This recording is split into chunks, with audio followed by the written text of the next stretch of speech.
Hi guys, நான் தான் உங்களுடைய ப்ரோக்ராம் ட்ரெயின் பேசுகிறேன். இன்னைக்கு நம்ம வந்து ரெண்டாவது ப்ராப்ளம் பார்க்க போகிறோம். சொல்லிக் கொடுத்தேன், ஃபர்ஸ்ட் ஒரு ப்ராப்ளம் சொல்லிக் கொடுத்தேன். சும்மா ஒரு ஸ்டார் வேல்யூ கொடுத்து டெல்டா ஐடி பண்ணுறது, அது டெல்டா கண்டுபிடிச்சிருப்போம். அது ஸ்டார் எடுத்து திரும்ப அதே மாதிரி மாற்றுறது, அது சொல்லிக் கொடுத்தேன் போன வீடியோவில், நீங்கள் பார்த்துருப்பீங்க. இனி என்ன பார்க்க போகிறோன்னா அதே சம்மு தான். ஆனால் அதே சம்மில் என்ன பண்ணியிருக்கேன்னா எல்லாமே சேமாக இருக்கிற மாதிரி இருக்குது. அந்த மாதிரி சம் போட போகிறோம் நம்ம இப்போ. ரைட்டா, இங்கே R1 1 ohms தான், R2 1 ohms தான், R3 1 ohms தான். 1 ohms 1 ohmsன்னு இருக்குது. அப்போ இந்த மாதிரி இருந்தால் என்ன மாதிரி பிஹேவியர் இருக்கும் அப்படிங்கிறத பற்றி பேசுறது தான் இந்த ஒரு ப்ராப்ளம். ரொம்ப ரொம்ப முக்கியமான ஒன்று. அதை தாண்டி ஒரு முக்கியமான ரூல் ஒன்று சொல்ல போகிறேன். இனிமேல் நம்ம போட போகிற sums star and delta sums போட்டு பார்க்க போகிறோம் இல்லையா, அதுக்கெல்லாமே வந்துட்டு நம்ம ஒரு ரூல்ஸை ஃபாலோ பண்ணிங்கன்னா தப்பு இல்லாமல் நீங்கள் பண்ணுவீங்க. ரைட்டா, அதுக்கு என்ன நான் சொல்கிறேன் பாருங்கள். இப்போ எல்லாமே சேமாக இருக்குது. அதை தாண்டி என்ன கேட்குறாங்க நம்மக்கிட்ட, ஸ்டாருக்கு கொடுத்து டெல்டா கேட்குறாங்களா? அப்போ ஸ்டாருக்கு மேலே டெல்டா நீங்கள் வரைஞ்சிக்கணும். அது ஃபர்ஸ்ட் ரூல். அது என்னென்னா பார்க்குறதுக்கு உங்களுக்கு இந்த மாதிரி இருக்கும், தெரியுதா? 1 ohms 1 ohms 1 ohms R1 R2 R3 கேட்டிருக்காங்க. நான் டெல்டா தானே மாற்ற சொல்லியிருக்காங்க இல்லையா, ஸ்டார் டெல்டா மாற்ற சொல்லியிருக்காங்க. அப்போ இந்த மாதிரி நீங்கள் மேலே நீங்கள் வரைஞ்சிக்கணும். அதுதான் ஃபஸ்ட்டு ரூல். ஓகே, எதுக்காக வரைஞ்சிக்கணும் அப்படி பார்த்தீங்கன்னா, இப்படி பண்ணால் தப்பு இல்லாமல் நீங்கள் பண்ணுவீங்க. நீங்கள் இல்லாமல் வரையாமல் டேரெக்டாக நீங்கள் சும்மா கண்டுபிடிச்சிட்டு வேல்யூ போட்டுட்டு போயிட்டீங்க அப்படின்னா ஃபர்தராக அடுத்த ஸ்டெப் போகும்போது தப்பு பண்ணிடுவீங்க. அப்போ வரைஞ்சிட்டிங்க அப்படின்னா மிஸ்டேக் இல்லாமல் நீங்கள் பண்ணுறது வாய்ப்பு இருக்குது. ஸோ அதனால் நீங்கள் வந்து வரைஞ்சிக்கோங்க, ஈஸியாக வந்துட்டு அண்டர்ஸ்டாண்ட். அப்போ தான் அடுத்துன்ட்டு இந்த மாதிரி போடும்போது வேல்யூஸ் இந்த R12 R13 R23 நம்பர்லாம் போடுறீங்க இல்லையா, அது ரொம்ப கேர்ஃபுல்லாக போடணும். இப்போ உதாரணத்துக்கு உங்கள்கிட்ட ஸ்டாரை கொடுத்துட்டு டெல்டாவை கேட்குறாங்க இல்லையா, அப்போ நீங்கள் இந்த இதில் என்ன இருக்குன்னு பார்க்கணும். இந்த ஃபார் எக்ஸாம்பிள் இந்த ரெசிஸ்டன்ஸுக்கு என்ன வேல்யூ போடணும், எப்படி கண்டுபிடிக்கிறதுனா இந்த ரெசிஸ்டன்ஸுக்கு எந்த ரெண்டு பக்கம் எந்த ரெஸ்ட் தொட்டுட்டு இருக்குன்னு பார்க்கணும். ஒரு பக்கம் பார்த்துட்டு R1 தொட்டுட்டு இருக்கு, இன்னொரு பக்கம் வந்துட்டு R2 தொட்டுட்டு இருக்கு. அப்போ இதில் வேல்யூ என்னவா இருக்குன்னா R12 இருக்கணும். ரைட், அதே மாதிரி பார்த்துட்டீங்கன்னா இந்த ரெசிஸ்டன்ஸ் பார்த்துக்கிட்டிங்கன்னா ஒரு பக்கம் R2 தொட்டுட்டு இருக்கு, இன்னொரு பக்கம் R3 தொட்டுட்டு இருக்கு. அப்போ என்ன வேல்யூ போடணும் இந்த இடத்துல அப்படின்னா R23 போடணும். அதே மாதிரி தான் R1 தொட்டுட்டு இருக்கு இந்த ரெசிஸ்டன்ஸ் ஒரு பக்கம், இந்த ரெண்டு பார்த்துட்டு R3 தொட்டுட்டு இருக்கு. அப்போ R13 போடணும். நம்ம வேல்யூ போட்டுட்டு மாற்றி போட்டால் கூட தப்பாக வர வாய்ப்பு இருக்கு. நிதானமாக பார்த்து நிதானம் போடணும். இதுதான் ஒரு கான்செப்ட். ஃபர்ஸ்ட் ஸ்டெப் என்னது அப்படின்னா எழுதிக்கலாம் பண்ணிட்டா ஸ்டார். இந்த மாதிரி ஸ்டார் கேட்குறாங்க, நம்மகிட்ட வந்து டெல்டாவை மாற்ற சொல்லியிருக்கான், அதுக்கு இந்த மாதிரி வரைய சொல்லிட்டேன். இதான் கான்செப்ட். பண்ணால் தப்பு இல்லாமல் பண்ணுவீங்க. ஓகேவா? ஃபர்ஸ்ட் ஸ்டெப் என்ன கண்டுபிடிக்க போகிறோம் அப்படின்னா R12 கண்டுபிடிக்க போகிறேன். என்னது? R12 கண்டுபிடிக்க போகிறேன். என்ன formula? R1 + R2 + R1 × R2 divided by R3. எல்லாமே ஃபார்மெட் ஓகே, ஆனால் எல்லாமே இங்கே 1 ohms தானே இந்த இல்லையா?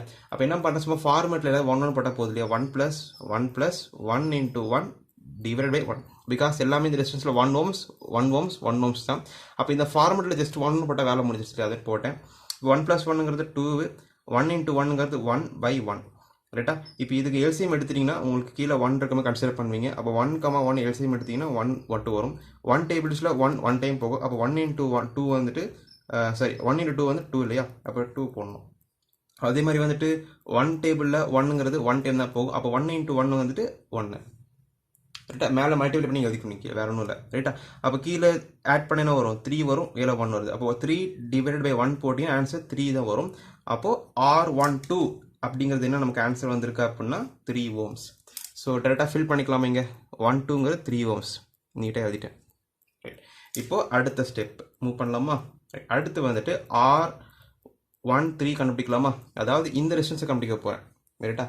அதுக்கு என்ன ஃபார்முலா கொடுத்துருக்காங்க? அதே மாதிரி தான் R1 + R3 + R1 R3 divide by R2. ரைட்டா? ஸோ எல்லாமே 1 1 தான் இருக்குது. நீங்கள் பார்க்கணும் அவசியம் இல்லை, டேரெக்டாக அப்ளை பண்ணிங்க. 1 + 1 + 1 × 1 டிவைட் பை 1. அந்த ஃபார்மெட் எழுதிட்டேன்னா ரைட். இப்போ அதே இங்கே பண்ணதை நீங்கள் பண்ண போகிறீங்க. 1 + 1ங்கிறது 2, 1 × 1ங்கிறது 1, 1 போட்டால் 1. எல்சிஎம் எடுத்துட்டீங்க அப்படின்னா வரக்கூடிய ஆன்சர் உங்களுக்கு கண்டிப்பாக 3 ohms தான் வரப்போகுது. அப்போது R13 அப்படிங்கிறது நமக்கு 3 ohms வந்திருக்கு. அதே ஃபில் பண்ணிக்கலாமா? இங்கே 3 ohms எழுதிட்டேன். ரைட்டா? இப்போ அடுத்து என்ன இருக்குது நமக்கு? இப்போ R23 பேலன்ஸ் இருக்குது. அதாவது இது கண்டுபிடிச்சிட்டேன், இன்னும் பேலன்ஸ் இது இருக்குது. அப்போ R23 = அதே ஃபார்முலா தானே, R2 + R3 + R23 R2 R3 divide by R1. Same like that. அப்போ 1 + 1 1 × 1 டிவைட் பை 1. ரைட்? அப்போ 1 + 1ங்கிறது 2 வரும், 1 × 1ங்கிறது 1 டிவைட் பை 1. அப்போ எல்சிஎம் எடுத்துட்டீங்கன்னா உங்களுக்கு 3 ohms வரும். அப்போ இந்த இடத்துல R23 அப்படிங்கிறது நமக்கு 3 ohms எழுதிக்கலாம் பண்ணிட்டா 3 ohms எழுதிட்டேன். இப்போ நிதானமாக பாருங்கள், எல்லாத்தையும் கண்டுபிடிச்சி எல்லாத்தையும் ஃபில் பண்ணிட்டேன்னா இப்போ நிதானம் பாருங்களேன். R1 R2 R3 சேமாக இருக்கிறதுனால ஆப்வியஸ்லி R12 R13 R23 சேமாக தான் வந்திருக்கு ஆன்சர். ரைட்? ஆனால் எப்படி வந்திருக்குங்கிறது முக்கியமான பாயிண்ட்டுங்க. அதுதான் அவங்க ட்ரிக்கு. என்னென்னா R டெல்டா டெல்டா தானே ஆர் அந்த ஆர் ஸ்டாரோட இதெல்லாம் எப்படி இருக்குது? இப்போ நமக்கு இப்போது சேமாக இருக்குது, சேம் ரெசிஸ்டன்ஸ். அப்போ அது மாதிரி இருந்ததுன்னா டெல்டா எப்படி இருக்குது? சேமாக தானே இருக்குது. டெல்டாவும் டெல்டாவோட வேல்யூ எப்படி இருக்குன்னா சேமாக இருக்குது.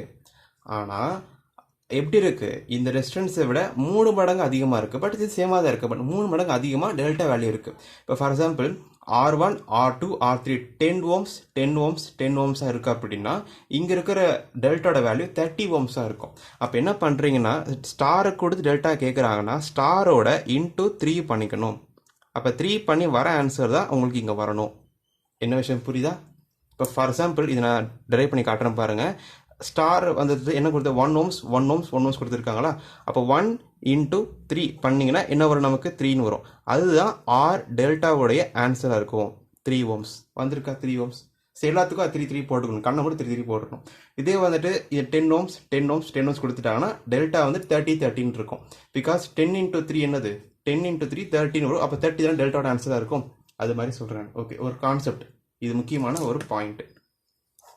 என்ன சொல்கிறேன்னு தெரியுதா? ஒரு முக்கியமான ஒரு ஐடியா பாயிண்ட். ஓகே, ஸோ ஸ்டாரை கொடுத்து டெல்டா கேட்குறாங்க. ஸ்டார் சேமாக இருக்குது. அப்போ டெல்டா என்னவாக இருக்குன்னா அதில் 3 மடங்கு அதிகமாக இருக்கும். அந்த ஸ்டாரோடைய வேல்யூ ஏதாவது ஒரு ரெசிஸ்டன்ஸை மல்டிப்ளை பண்ணிட்டீங்க அப்படின்னா அதுதான் டெல்டாவோட 3 ரெசிஸ்டன்ஸ் வேல்யூவாக இருக்கும். விஷயம் புரியுதா? ரொம்ப சிம்பிள். இப்போ இதே மாதிரி நம்ம என்ன பண்ணிட்டோம்? ஸ்டார்னு டெல்டா கண்டுபிடிச்சிட்டோம். அப்போ டெல்டாவில் ஸ்டார் கண்டுபிடிச்சா 1 1 தானே வரணும். இப்போ அதை கண்டுபிடிச்சி காட்டுறேன் பாருங்க. இப்போ அடுத்த ஸ்டெப் என்னது அப்படின்னா டெல்டா நம்ம கண்டுபிடிச்சிட்டோமா? இப்போ இது யூஸ் பண்ணி ஸ்டாரை கண்டுபிடிக்க முடியுமான்னு கண்டுபிடிக்க போகிறேன். இப்போ ஒரு லைன் டேட்டா போட்டுக்கலாம். போட்டாச்சு. இப்போ என்ன கேட்குறாங்கன்னா டெல்டா நம்மகிட்ட இருக்குது, ஸ்டாரை கேட்குறாங்க. ஸோ டெல்டா டு ஸ்டாருக்கு கன்வர்ஷன் பண்ணுற ஃபார்முலா எல்லாமே இங்கே இருக்குது. இப்போ என்ன கண்டுபிடிக்க போகிறேன்? R1 நான் கண்டுபிடிக்க போகிறேன். R1க்கு என்ன value? R12 into R13, right? அப்போ R12 என்னது? இது. R13ங்கிறது இது. அப்போ மல்டிப்ளை பண்ணுங்கள். 3 into 3 divide by R12 plus R13 plus R23 எல்லாத்தையும் ஆட் பண்ண சொல்கிறாங்க. டெல்டா ரெசிஸ்டன்ஸ் எல்லாத்தையுமே. அப்போ 3 வரும். சார் 9 வரும். 3 ப்ளஸ் 3 ப்ளஸ் 3 9 போட்டச்சா? அப்போ 3 இன்ட்டு 3ங்கிறது 9. இங்கே ஆல்ரெடி 9 இருக்குது. டிவைட் பண்ணால் 1 பண்ணால் டிவைட் பண்ணிட்டீங்கன்னா 1 வரும். அப்போ ஆன்சர் 1 ohms. அப்போது R1 is a 1 ohms. கண்டுபிடிச்சிட்டோன்னா R1 1 ohms தானே? முடிச்சிட்டேன். இப்போ அடுத்த ஸ்டெப் போகலாமா? அதே R2 கண்டுபிடிக்க போகிறேன். அதே கான்செப்ட் தான். R2 இதான் இல்லையா? R23 into R21 R23 into R21 இது. அப்போது 3 into 3 divide by total resistance add பண்ணியிருக்காங்க. அப்போ 9 போடுவேன். அப்போ 3 இன்ட்டு 3 9 டிவைட் பை 9 போட்டால் இங்கே 1 வரும். அப்போ ஆன்சர் 1 ohms. அப்போ R2 அப்படிங்கிறது எனக்கு என்ன வருது? இதில் 1 ohms வந்துருச்சா? சேமாக இருக்குது, ரைட்? செம. இப்போ அடுத்து R3 கண்டுபிடிக்கிற பாருங்க. R3 ஃபார்முலா என்னது? R13 into R123. அப்போ R13 இது, R23 இது. அப்போ என்ன வரும் உங்களுக்கு? 3 into 3 divide by total delta resistance அதானது? அப்போ 9 வரும். டிவைட் பை 9 போட்டு டிவைட் பண்ணிட்டீங்கன்னா 1 வரும். அப்போ ஆன்சர் 1 ohms. அப்போ உங்களுக்கு விஷயம் என்னென்னா உங்களுக்கு R3 வந்துட்டு 1 ohmஸாக வந்துருக்கு நமக்கு. இப்போ தெரியுதா? R3 is also 1 ohms. So எல்லாத்தையும் முடிச்சிட்டோமா? Very simple. இப்போ ஸ்டார் டெல்டா பண்ணும்போது ஒரு நோட் நான் சொன்னேன். இது ஒரு நோட் மாதிரி, ஒரு முக்கியமான நோட் இது சொல்லிட்டேன். இப்போ அதே மாதிரி டெல்டா டு ஸ்டார் பண்ணும்போது ஒரு நோட் என்னன்னா, நல்லா கவனிங்க, முக்கியமான நோட் இது. அப்போ எப்படி இருக்கு நான் சொல்கிறேன் பாருங்களேன். நான் ரெட்டில் எழுதுறேன், அப்போ தான் புரியும். ஆர் டெல்டா வேல்யூ வந்துட்டு சேமாக இருக்குது, தெரியுதா? சேம் ரெசிஸ்டன்ஸ் 3 இருக்குது. அப்போது ஆர் ஸ்டாரோடைய வேல்யூ சேமாக இருக்கும் அவுட்புட் நமக்கு. ஆமாம் தானே? ஆனால் எப்படி இருக்குது அப்படின்னா இந்த டெல்டா ரெசிஸ்டன்ஸை நீங்கள் டிவைட் பை 3 பண்ணிக்கணும். அதுதான் இதோடைய ரெசிஸ்டன்ஸாக இருக்கும். இப்போ உதாரணத்துக்கு இங்கே என்ன வருது நமக்கு? 3 இருந்ததா? 3 டெல்டா ரெசிஸ்டன்ஸ் 3 நான் 3ன்னு போட்டுக்கிட்டேன். டிவைடட் பை 3 பண்ணணும். அப்போ அதுதான் நம்மளுடைய ஆர் ஸ்டாரோடைய டெல்டா ஆன்சராக இருக்கும். இப்போ டிவைட் பை 3 பண்ண வரும் 1 தான் வரும். அப்போ ஆன்சர் 1 தான். அப்போ 1 உள்ளே போட்டு கண்ண மூடிட்டு சொல்கிறாங்க. ஸோ உங்ககிட்ட ஸ்டாரை கொடுத்துட்டு டெல்டா கேட்குறாங்கன்னா நீங்கள் அந்த ஸ்டார் வேல்யூவை வச்சு நீங்கள் இன்டூ 3ஆல் மல்டிப்ளை பண்ணி அதுதான் டெல்டா ஆன்சர் சொல்லணும்.